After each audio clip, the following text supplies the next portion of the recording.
La tête du boss. Il y a quoi dedans? Comment doit fonctionner la tête du boss? Bienvenue à toi, je suis Agi.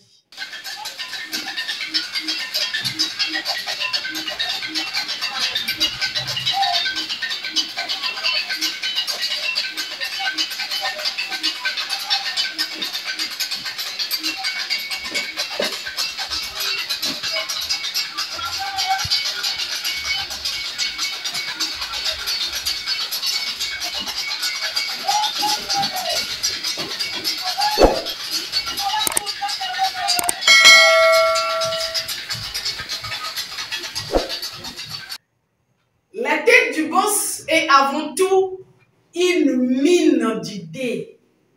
C'est-à-dire que ça fait jaillir des choses. C'est une tête d'inspiration.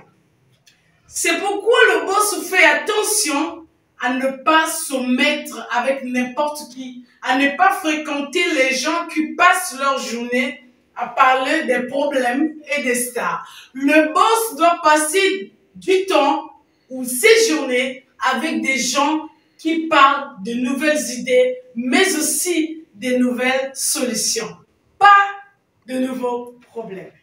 La tête du boss est un laboratoire de créativité. Oui, cette tête doit être capable de réfléchir et de trouver un moyen de matérialiser ces idées d'or qui jaillissent dans la tête.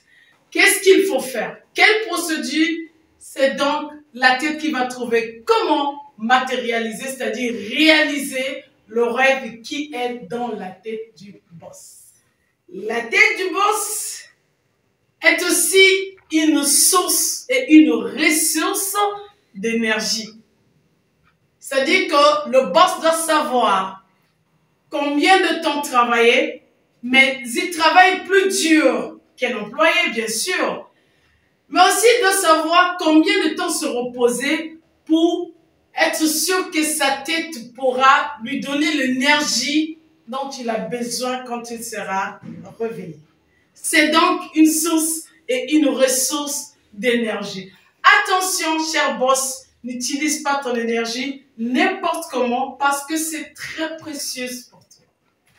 Et enfin, la tête du boss est une opportunité pour les autres. C'est-à-dire que le système que le boss va développer va faciliter la vie à sa société, la vie à l'humanité. Jean Zuckerberg, Aliko Dangote chez nous en Afrique. Voilà pourquoi la tête du boss est une opportunité.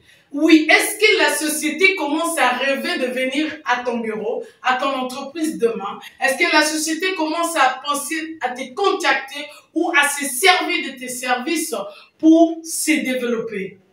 Devient une opportunité pour les autres et arrête de chercher les opportunités.